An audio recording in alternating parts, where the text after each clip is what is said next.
안녕하세요. 아트온니입니다. 화면을 보시면 쇼스타코비치도 보이고 호로비치도 보이고 톨스토이, 고골, 그리고 푸틴, 라스푸틴도 보입니다. 러시아 하면 떠오르는 것을 모자이크로 이렇게 꾸며봤는데요. 러시아는 모자이크처럼 다양한 민족, 문화, 역사 등이 한데 어우러져 있습니다. 이런 것들이 모두 러시아를 만든다고 생각합니다. 오늘은 러시아의 국민화가라고 불리는 일리아 레핀의 그림을 통해서 러시아 역사를 알아보려고 합니다. 이분이 바로 러시아 국민화가 일리아 레핀입니다.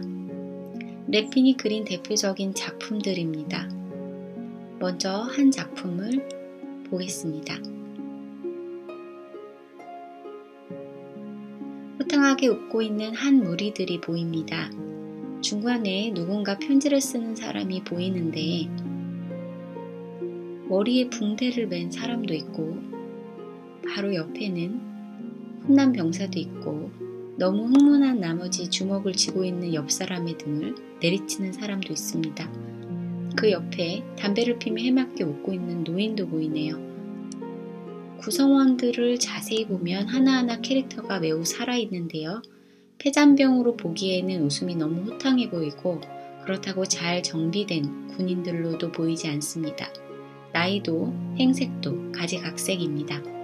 이들은 지금의 우크라이나, 자포로지에 지역에 살았던 카자크인들입니다. 또는 영어로 코사크인이라고 불립니다. 투르크어로 얽매이지 않는 자라는 뜻입니다. 이들에 대한 기원은 설이 많은데요. 15세기 말부터 20세기 초까지 우크라이나와 러시아 남부에 활동했던 민족인데 타타르 쪽과 싸워서 이겨 용맹함으로 이름을 떨쳤던 민족이라고 합니다. 잘해봐야 도적들처럼 보이는 이들이 모여서 과연 누구한테 편지를 이렇게 재미있게 쓰고 있는 것일까요?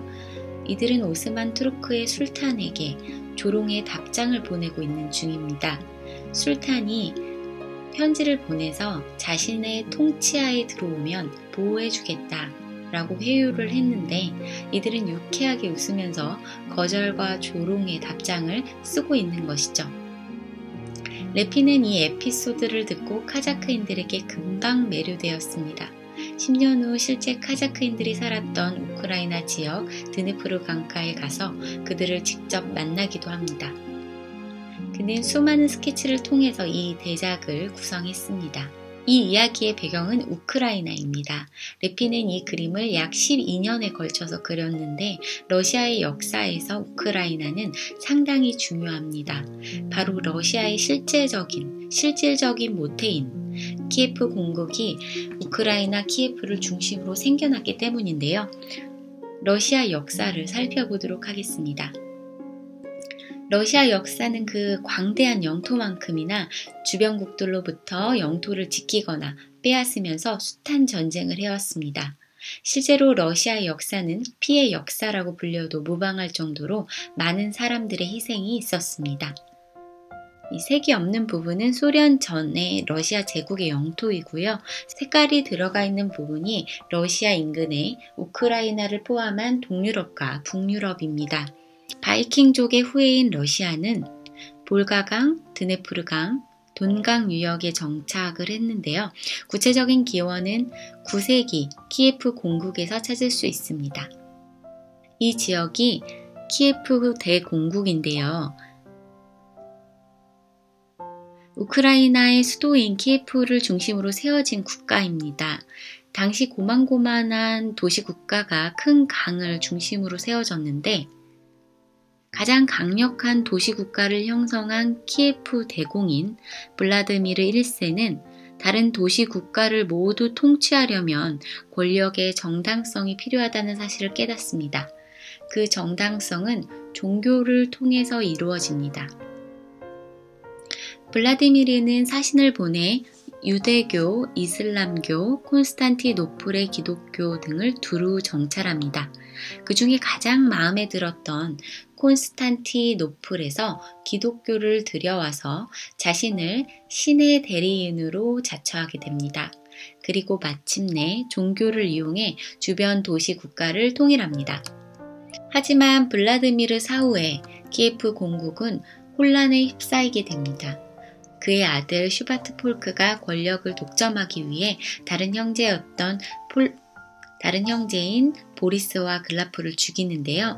이 보리스와 글라프는 저항하지 않고 그대로 죽음을 맞이합니다. 재밌는 것은 슈바트 폴크의 이런 패륜 때문에 분노한 백성들이 걸기해서 결국 슈바트 폴크는 유배형에 처하게 됩니다.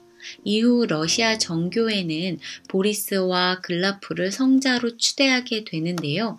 마치 예수가 인류를 위해 순환을 당하듯 러시아의 대의를 위해 저항하지 않고 목숨을 바친 그들의 행위로 인해서 이후 러시아의 권력자들에겐 신적인 권위가 부여됩니다.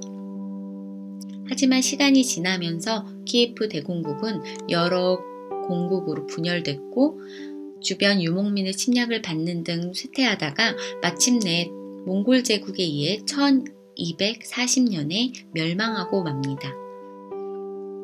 이후 러시아는 몽골의 조공을 바치면서 지배를 받다가 1283년 모스크바 대공국이 몽골 지배로부터 독립합니다.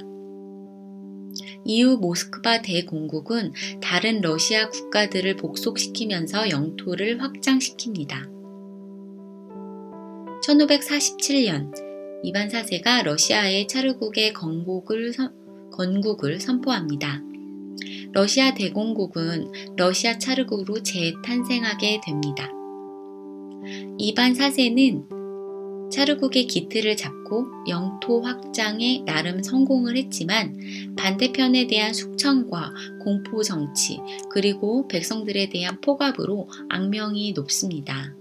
특히나 아들과 언쟁 중에 분을 참지 못하고 방망이로 머리를 때려 죽인 일화는 그의 폭력성을 상징하는 사건인데요.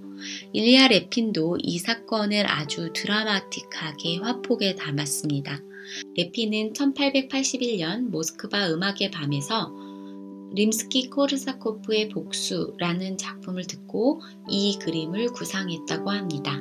이반 4세 이후 많은 우여곡절이 있었지만 그 부분은 여기서 건너뛰고요. 수백 년간의 러시아 차르국은 동쪽으로 점점 영토를 확장하게 됩니다.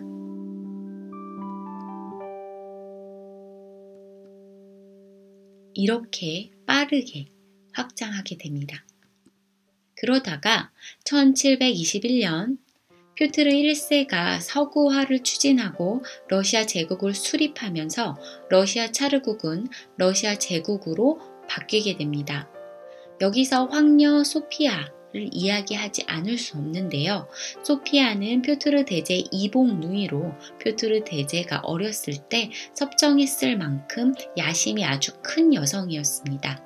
하지만 나중에 퓨트르 대제와 권력 다툼에서 소피아가 지게 되고 수도원에서 생을 마감합니다. 레핀은 1879년 비극적으로 생을 마감한 소피아를 그렸습니다. 퓨트르 대제와 권력 다툼에서 밀려나 수도원에 감금된 이 소피아 모습인데요. 창밖으로 가뭇가뭇한 그림자가 보입니다. 퓨트르는 소피아의 세력을 숙청하고 이렇게 보란듯이 창밖에 목매단 시체를 걸어 놓았다고 합니다. 팔짱을 낀 소피아는 눈을 부릅뜬 채 정면을 무섭게 응시하고 있습니다. 그 뒤에 조용히 화난 황녀를 응시하는 시종이 보입니다. 레핀은 이 그림을 그리기 위해 손수 당시 옷감과 스타일을 하나하나 고증해서 그렸습니다. 지금 보신 이 소피아를 숙청한 퓨트르 대제가 서구화를 추진한 이후에 서유럽에 거의 100년 동안 프랑스 혁명과 산업화 그리고 나폴레옹이라는 거대한 격변기를 거치게 됩니다. 마침내 1812년 서유럽을 장악한 나폴레옹이 러시아와의 한판 승부를 펼치게 됩니다. 하지만 나폴레옹은 러시아의 혹한과 소강 전략으로 패전하게 됩니다. 위용을 떨쳤던 나폴레옹을 격파한 러시아는 이후에 전 유럽의 맹위를 떨치게 됩니다. 하지만 이 승리에 도취된 러시아는 당시 세계의 흐름이었던 근대화와 산업화의 물결을 외면해서 서구와 경제적인 군사적 차이가 점점점 커지게 되는 결과를 초래하게 됩니다. 지금까지 간략하게 훑어본 러시아 역사는 이렇습니다.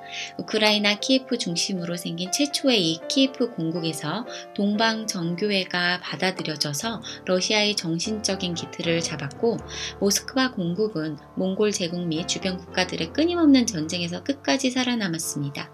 몽골로부터 독립도 했습니다. 전쟁의 뒷수습을 하면서 근대 국가로 모습을 갖추게 된 건 이반 4세의 러시아 차르국을 통해서였습니다. 이때 이반은 짜르로서 중앙 집권적 지배를 이어갔습니다. 그러다가 표트르 1세에 이르러 근대화와 서구화가 진행되는 러시아 제국으로 넘어갑니다. 일리아 레프는 바로 이 러시아 제국 말기에 살았습니다.